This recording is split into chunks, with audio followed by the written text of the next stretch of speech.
pessoas vão ingressando aos poucos.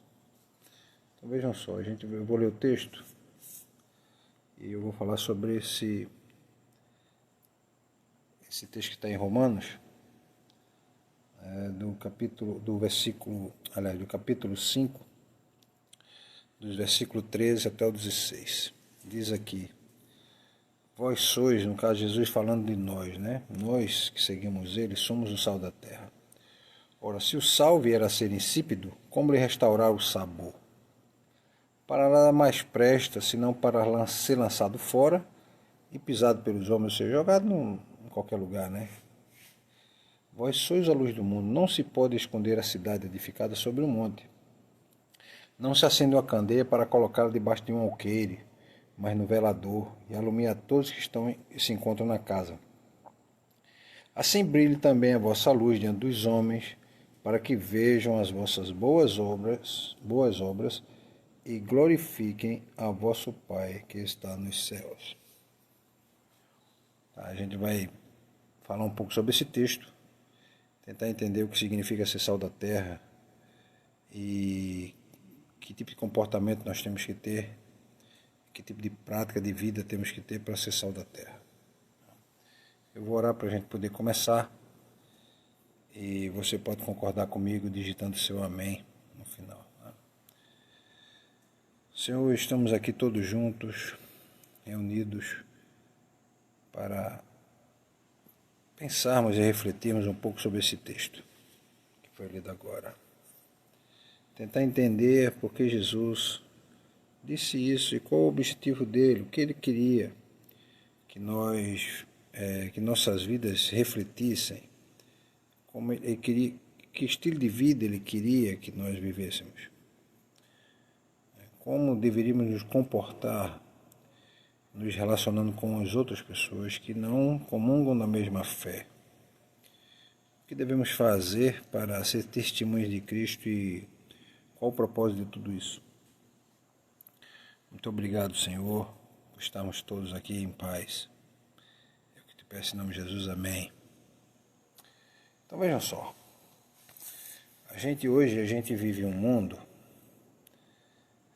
onde os cristãos fazem muitas vezes o possível para esterilizar, ou seja, amortizar, ou muitas vezes neutralizar o Evangelho.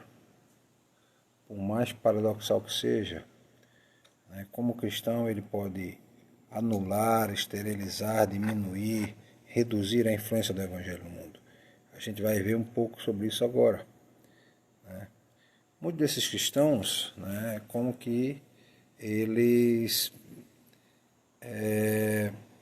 vivessem, que tivessem um estilo de vida, imaginemos que ele como que submergindo, né, no que eu chamo de um mar de neutralidade.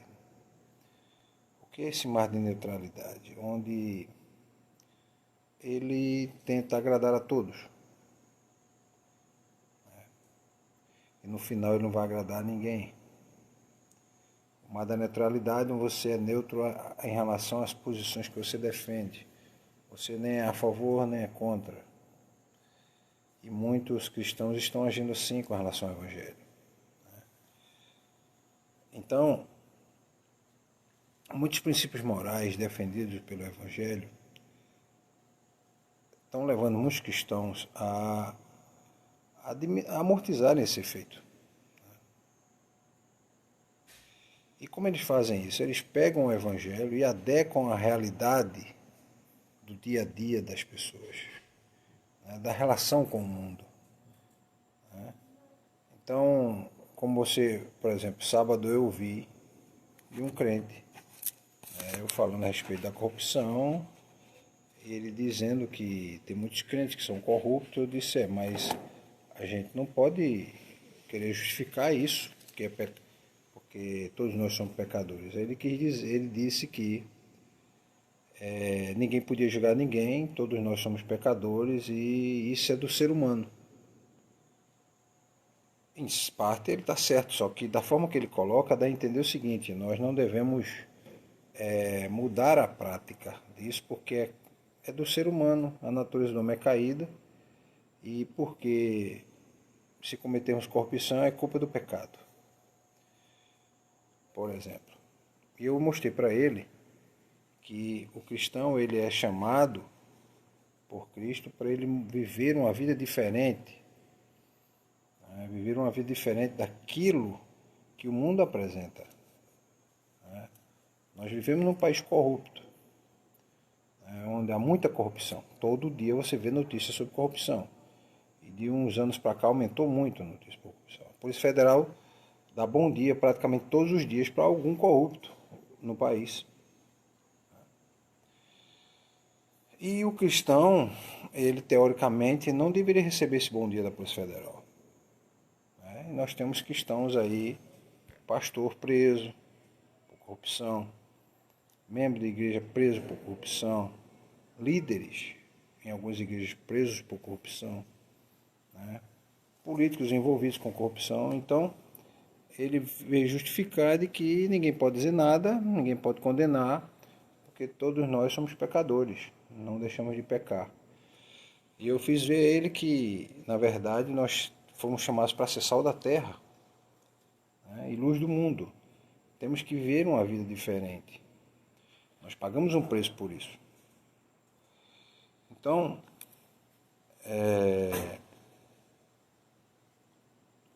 o Evangelho hoje, o que é que acontece com ele? Muitas vezes o Evangelho, e na maioria das vezes, né, o Evangelho ele vai de encontro aos princípios do mundo, né? Não há situação em que ele seja favorável a princípios que o mundo defende. E o mundo que eu digo é um sistema ideológico de princípios e valores que estão entronizados e arraigados dentro da sociedade e que muitas poucas pessoas condenam. Principalmente quem está envolvido nesse sistema, né, de vida, nessa realidade de vida delas. Eu sempre digo o seguinte: um cristão ele não pode cobrar uma prática de vida de um não cristão semelhante a de um cristão. O não cristão ele não vai viver conforme o cristianismo determina. O não cristão ele não vai viver conforme o que a palavra de Deus determina. O não cristão não reconhece, por exemplo, que ele é pecador. Ele não reconhece que ele precisa de um Salvador. Ele não conhece muitas vezes que nem que é um Deus, não é? Então, tudo aquilo que impressiona o mundo supera em muito as práticas do mundo. E supera no sentido positivo, aí, tá certo? Ou seja, é uma prática que eleve, tá, as atitudes, ou seja, são atitudes nobres em relação ao mundo. E muitas vezes o mundo não quer. Tá? E a outra coisa são os princípios morais. Muitos princípios morais do mundo são completamente diferentes de princípios morais do Evangelho. Então a gente vê o seguinte: muitos cristãos estão usando o Evangelho e levando ele a se adequar à realidade aonde ele chega, né? Vou dar um outro exemplo. Agora no Rio de Janeiro está acontecendo o seguinte: tem traficante dizendo que se converte a Cristo, tá? Ele está se autodenominando de traficante de Jesus.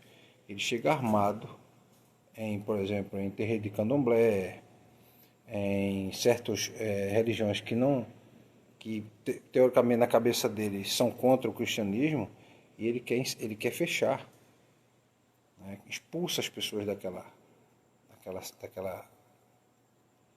casa, daquele templo, entendeu? Ameaçando com arma. Jesus nunca mandou fazer isso, né? Ele até condenou Pedro, porque Pedro usou uma espada para cortar a orelha do centurião. E ele disse assim: ó, Pedro, se você vai ferir com espada, o que vai acontecer é que você vai ser ferido pela espada também. Não é com a violência que você vai resolver esse problema. Eu não vim resolver, cumprir a missão de Deus por meio da violência. Então,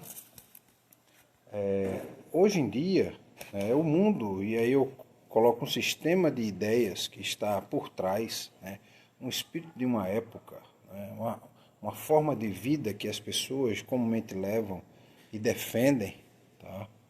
E você vê nos jornais, na TV, em programas, em debates, as pessoas defendendo pelo menos 3 princípios. Eu anotei aqui os 3 princípios. Primeiro princípio é que somos produto de atos do acaso. O homem é produto do acaso. Houve um Big Bang,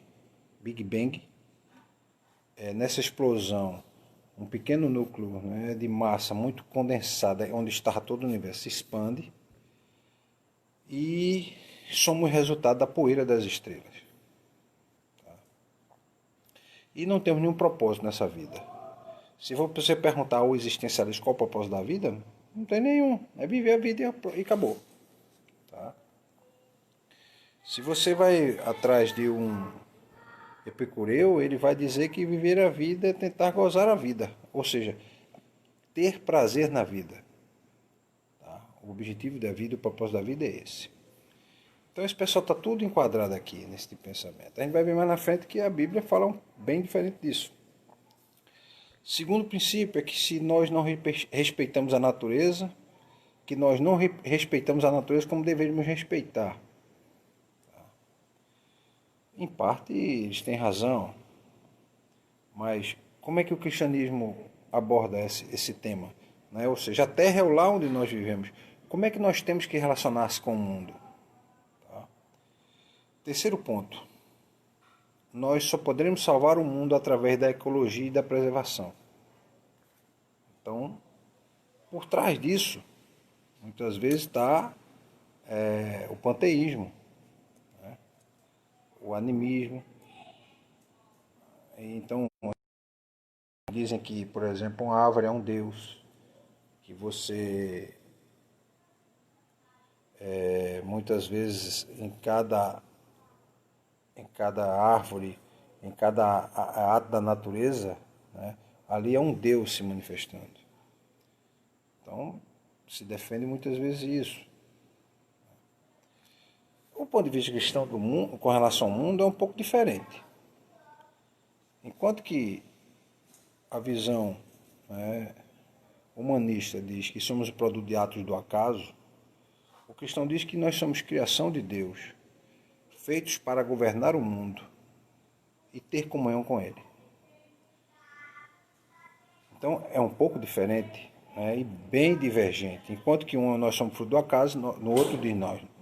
O cristão diz que nós não fomos fruto do acaso, pelo contrário, temos um Criador, né, que nos criou a partir do nada. Tá? E a Bíblia ainda diz que dá a entender no seu texto que nós somos a coroa da criação, né? O máximo da criação como ser humano na Terra, essa interrelação homem e terra, nós somos o melhor, né, que Deus pôde criar. Isso aí você tem que pensar o homem sem a queda. Tá? O segundo ponto, nós pecamos contra Deus e sujeitamos todo mundo a uma maldição.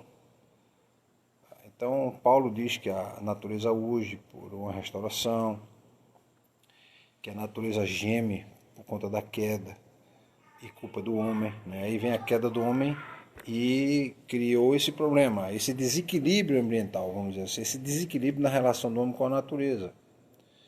Enquanto que no outro ele diz que nós temos que respeitar a natureza como nós não respeitamos a natureza como deveríamos, do lado de cá mostra que nós não respeitamos por culpa do pecado. E o pecado, como não saiu do mundo e não vai sair, né, só na volta de Cristo o pecado vai ser aniquilado. Então não adianta eu tentar ficar só batendo nessa tecla, temos que respeitar a natureza. Se eu só estabelecer leis não resolve, eu tenho que mudar o homem. Né? Eu tenho que mudar o homem, essa relação do homem com a natureza. Terceiro ponto é que o próprio Deus redimiu a humanidade através do sacrifício de Cristo. Enquanto que a ideia, né, naturalista, existencialista, podemos dizer assim, diz que que vai salvar o mundo é a ecologia, beleza, tá? Porque nós vamos tornar a Terra um ambiente mais agradável para se viver. O cristão diz que não, que o próprio Deus redimiu o homem através do sacrifício de Cristo. Então nós temos que fazer o quê? Buscar seguir a Cristo, tá? E um dia haverá restauração da criação de Deus, né? Então, essa queda, esse estágio anterior da queda do homem, ele existia até quando o homem era perfeito, né? Marco Júnior vai para lá, que eu estou falando aqui, fecha a porta aí. Então, do ponto de vista cristão, o mundo, né, ele nos leva a crer no quê? Né? Aliás, o ponto de vista cristão a respeito do mundo vai mostrar para a gente o seguinte. Primeiro que existe uma moral única, que é a moral do Evangelho. Tá? Existe um absoluto, que é o próprio Deus, e que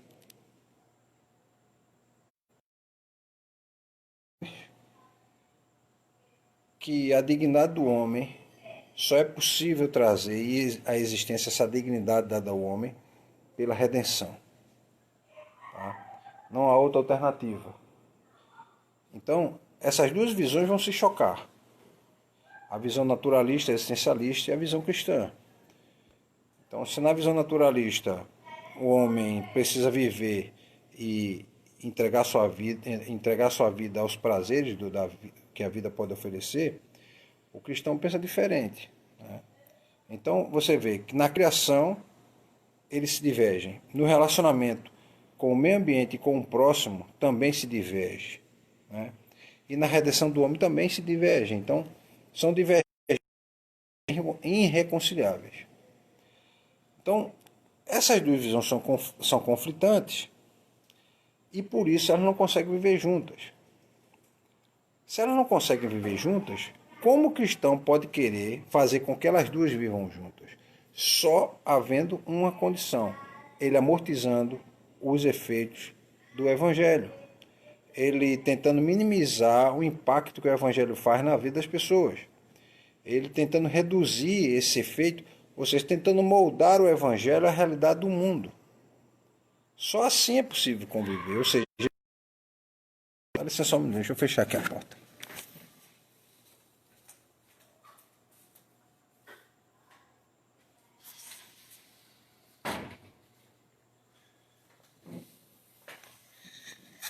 Quem conhece Marco Júnior sabe o que é que o Marco Júnior é capaz de fazer, né? Então eu vou fechar já para me prevenir. Aqui já passou correndo aqui. Então vamos voltar ao que eu estava falando aqui, né? Então, essas duas visões de mundo são irreconciliáveis, tá? Elas não conseguem sobreviver e coexistir as duas juntas. A visão natural reduzir, ela já se levantou contra a visão cristã. Então, se o cristianismo, que é ou existencialista, ele vai ter que se anular, ele vai ter que se reduzir. E aí perde o efeito daquilo que Jesus disse. Se você é o sal da terra, você vem dar sabor. Você vem salgar, vem tentar mostrar uma alternativa e mostrar, na verdade, uma alternativa real. Né? Alternativa real. Então, o humanismo nunca é favorável ao cristianismo. Tá? O humanismo nunca foi favorável e nem vai ser favorável. Ele existe com o objetivo de destruir o cristianismo. Ele é totalmente oposto ao que o cristianismo defende. Tá? O cristianismo, eu posso pensar assim em conceito filosófico, que ele é metafísico. Né? Está para além do que o homem pode pensar, além da sua mente. Tá? E o naturalista, o existencialista, ele é puramente funciona baseado na sua razão. Né? É o que a mente dele pode conceber. Conceber de forma real, palpável. Então, divergem num ponto crucial. Primeira coisa que eu quero chamar a atenção. Isso muda completamente a nossa forma de ver o humanismo e com esses princípios naturalistas. O cristão diz, nós somos criaturas de Deus. O naturalista, o existencialista vai dizer, nós somos criaturas do acaso. Então não há como conviver as duas. E Jesus falava, olha, você é o sal da terra, e o sal da terra vinha a ser insípido, ou seja, se ele perder o efeito de salgar, ou de dar sabor, ou de conservar, ele não serve para nada. O sal, além disso, não serve para mais nada, ele vai ter que ser jogado fora. Quando ele perde essa propriedade, ele é jogado fora. Tá? Então, quando as duas visões se juntam, tentando conviver de forma neutra, ou seja, eu não interfiro no que você faz, nem você não interferir.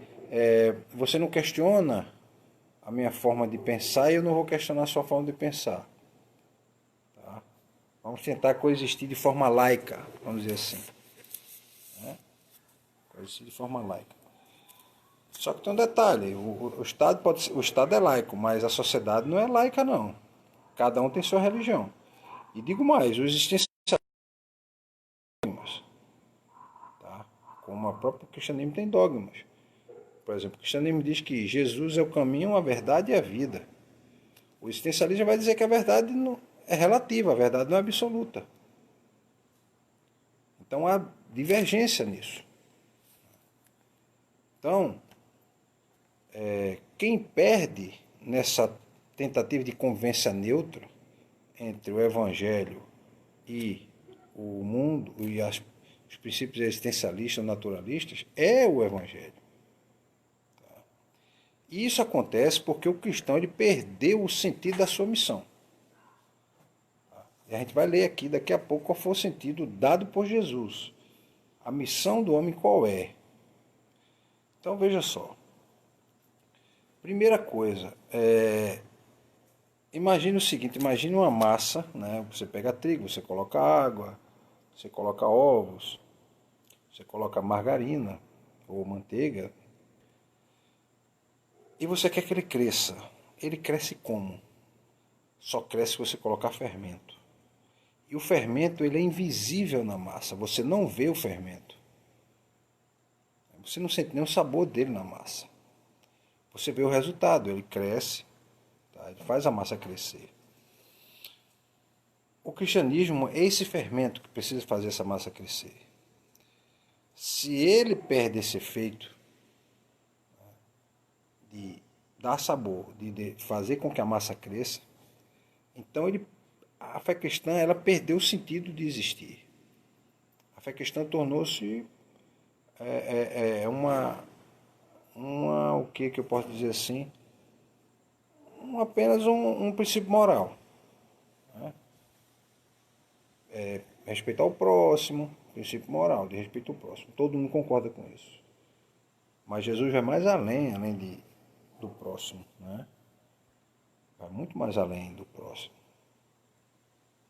Então, o Jesus definir qual é a missão que o cristão tem que cumprir. Está lá em Mateus. Ele diz o seguinte: então Jesus aproximou-se deles e disse: foi-me dada toda a autoridade nos céus e na terra. Está lá no final de Mateus.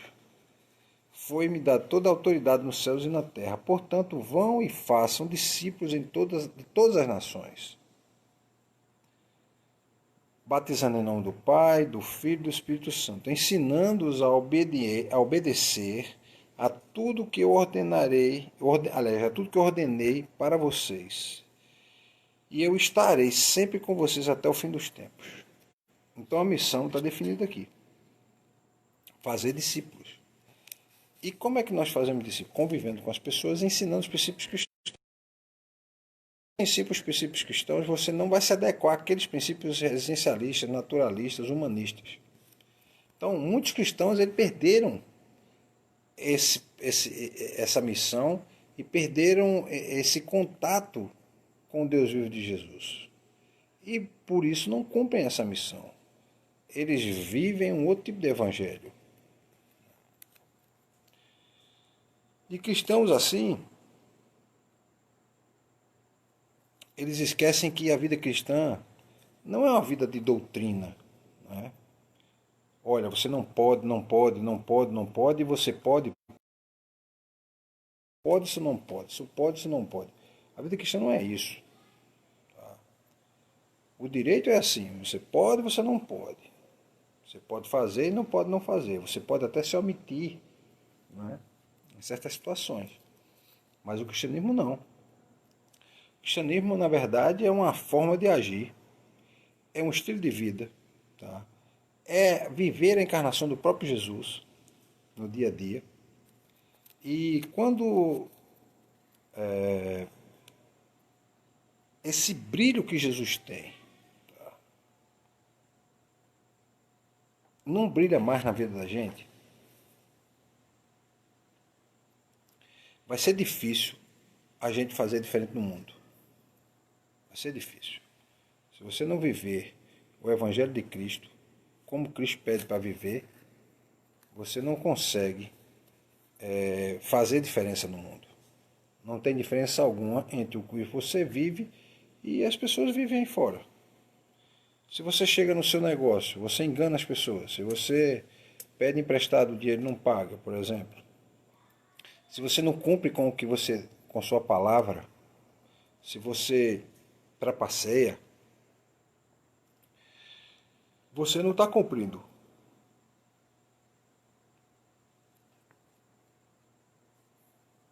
aquilo que o Evangelho pede para você fazer. Que é muitas vezes ter uma vida abnegada. Então nossas vidas vão o quê? Na verdade se convertem num espelho do mundo. Você não reflete Cristo, você espelha o mundo.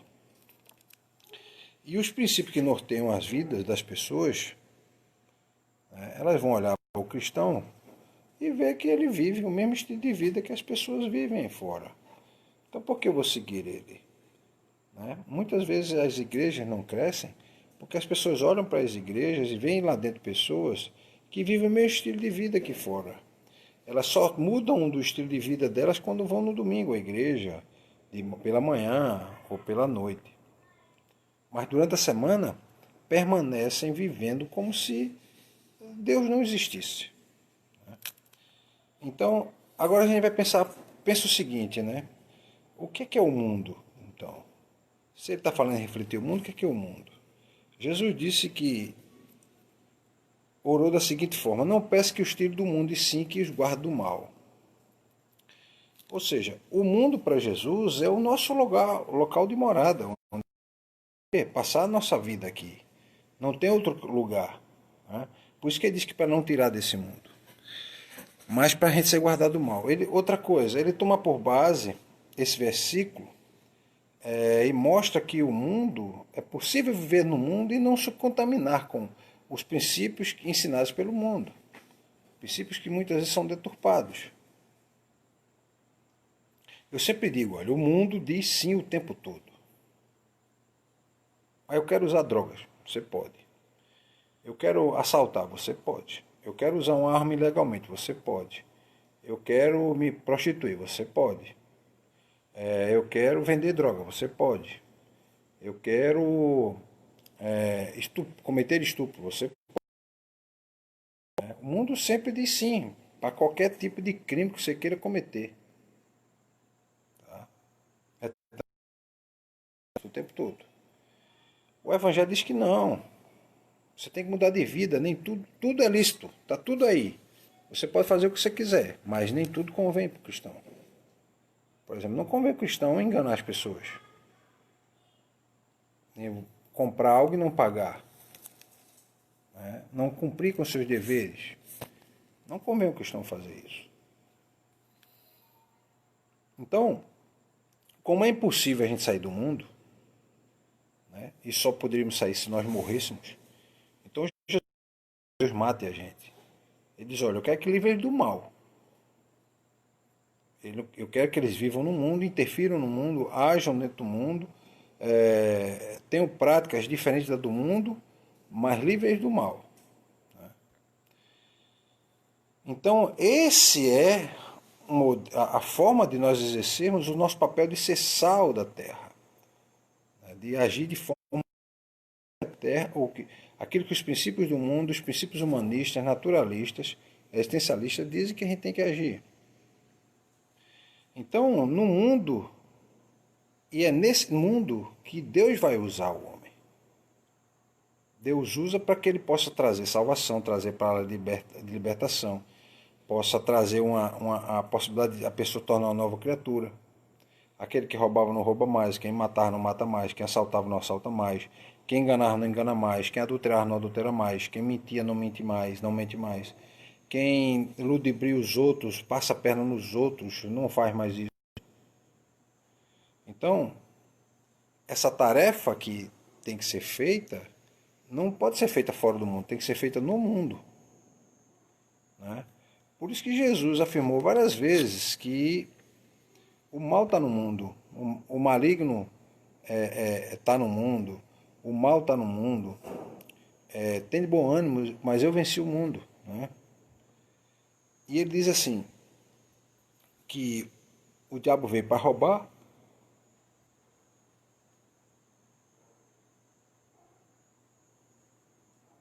matar e destruir. E se ele veio para roubar, matar e destruir, o mundo vai também seguir essa prática, roubar, matar e destruir. Quantas pessoas não destroem a vida das outras, né, por exemplo, com prática comercial ilegal, com contrabando, com comprando e não pagando, passando a perna nas pessoas, como a gente vê sempre. Basta ligar a TV que você vê isso todo dia, né, nos reportes policiais, né? No, de atividades criminosas. Então, o mundo é desse jeito. E o mundo seduz. Se o mundo não seduzisse, as pessoas não cometeriam crimes. E não porque as pessoas são boas. É porque o próprio mundo incentiva isso. Ou seja, tem a própria natureza caída do homem e o próprio mundo, a própria natureza, a própria ideologia, os ensinamentos, as práticas do mundo já impulsionam você a fazer isso. Então, e esse tipo de situação você tem o tempo todo. Então, Jesus disse, ó, eu não quero que você retire eles do mundo, mas eu quero que livre eles do mal. Então, a gente tem que estar sempre de olhos atentos e abertos para não se envolver com o que é mal. Né? Não se envolver com o que é mal. Então, a gente vai ver agora a gente viu agora, aliás, que existe uma linha imaginária, né, muito pequena, que separa o mal do que é bom, né? Separa o mal, o homem, do mal e o lança ao cristianismo, né? Lança aos princípios que Jesus ensinou. Então, é isso que a gente vai entender que Jesus diz, olha, vocês são sal da terra, vocês são luz do mundo, né? Então a vossa luz tem que brilhar dentro dos homens. E brilhar ter prática no mundo. E para a gente poder chegar ao final, a gente vai entender e aprender as seguintes lições. Primeiro que a igreja, tanto a igreja quanto as nossas vidas, faltam o quê? Faltam 4 coisas para que a gente possa viver o que a Bíblia diz que a gente tem que fazer. Primeiro, falta santidade. E santidade aqui não quer dizer aquela pessoa que não fala com as pessoas, vive isolada. É aquela pessoa que vive o tempo todo em oração, ou reclusa. Não, não é isso. É santidade no seguinte sentido, é de pôr em prática os ensinamentos que a Bíblia diz que nós temos que fazer. Né? Respeitar o outro, o cuidado que tem com os idosos, né? Honrar o pai e a mãe, o respeitar a esposa, o respeitar o esposo, né? O cuidado com os filhos, ajudar os necessitados. Tá? E você só ajuda o necessitado porque você tem abundância de bens para poder ajudar o necessitado. Então você é abençoado. Por isso que quando você ajuda alguém, você, na verdade, faz isso porque é abençoado por Deus. Segundo, é uma fé viva. E essa fé viva é uma fé prática. Tá? Então, a Bíblia diz que a fé sem as obras é morta. Então é uma fé morta. Então chega alguém na sua casa, eu estou com fome. Aí você diz, eu vou fazer uma oração por você e para que Deus possa lhe conseguir comida. A sua fé não está demonstrando nada, a sua fé é uma fé morta. A fé seria viva se você dissesse, olha, você está precisando do quê? Eu estou precisando de comer, então está aqui comida. E tem mais um pouco de comida para você levar para você comer depois, até você poder conseguir algo melhor. Algo melhor que eu digo, conseguir mais comida. Né? Então, essa fé é uma fé viva. É uma fé que é demonstrada pelas suas práticas, pelas suas obras. Né? É alguém que vai atravessar a rua, um idoso, e você vai lá e ajuda a atravessar a rua, por exemplo.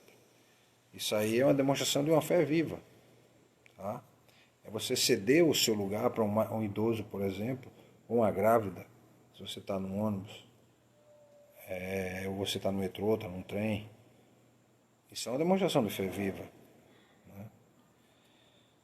Uma outra coisa que está faltando à igreja e às pessoas é o contato diário com Deus. E esse contato diário com Deus não quer dizer que você vai ficar no seu quarto a manhã toda sem fazer outra coisa a não ser orar e ler a Bíblia. Não é isso. Esse contato diário com Deus é minutos com Deus que você senta, você lê sua Bíblia, você ora, né? Você pode até receber um devocional diário, tem vários programas hoje com devocional diário. Então essas práticas levam você a ter um contato com Deus. E esse contato é demonstrado até por pesquisa. Nós somos aquilo que nós adoramos. Homens que se envolvem com drogas, eles vão terminar no fundo do poço, e eles vão viver à base de drogas. Eles são aquilo que eles adoram. Então, se você começa a se aproximar mais de Deus, você vai ficar cada vez mais conformado, né, a aquilo que Deus é. E o último ponto é que falta haver o que a gente chama de testemunhas vivas. Aquela testemunha que, na prática,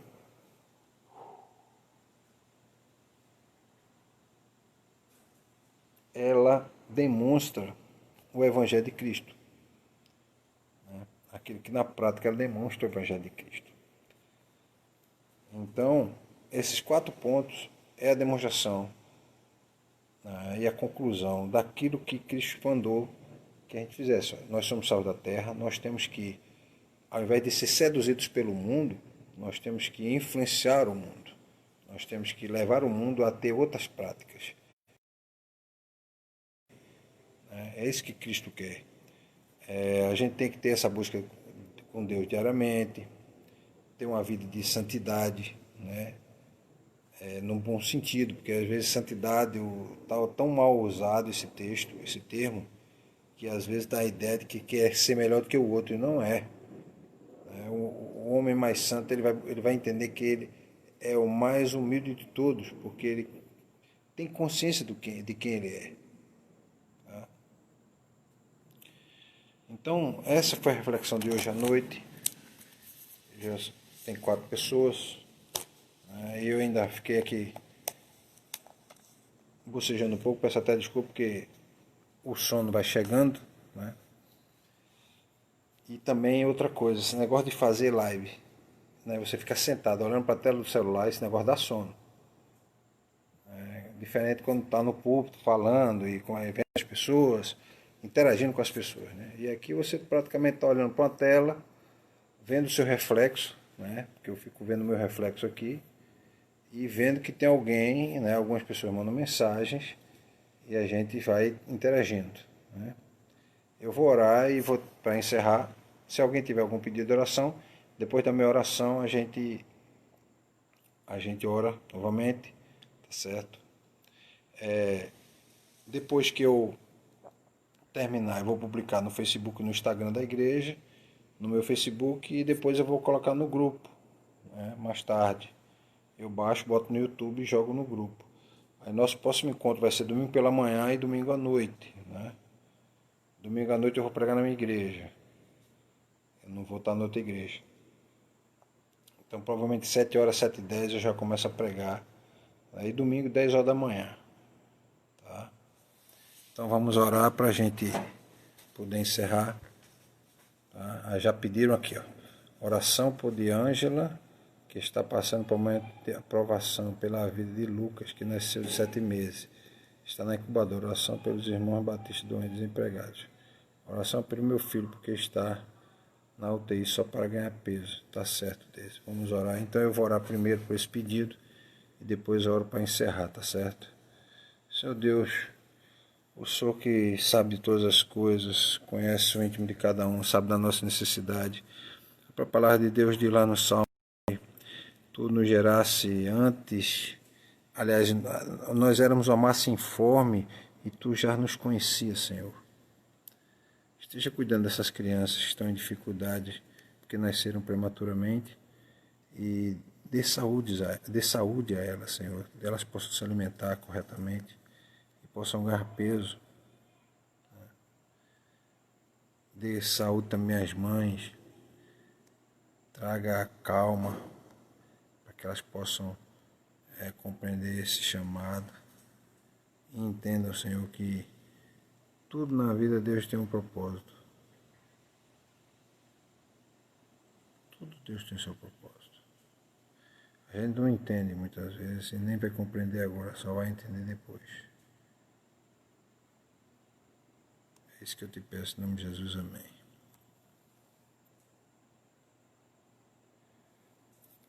Amém. Então eu vou olhar aqui quem veio aqui.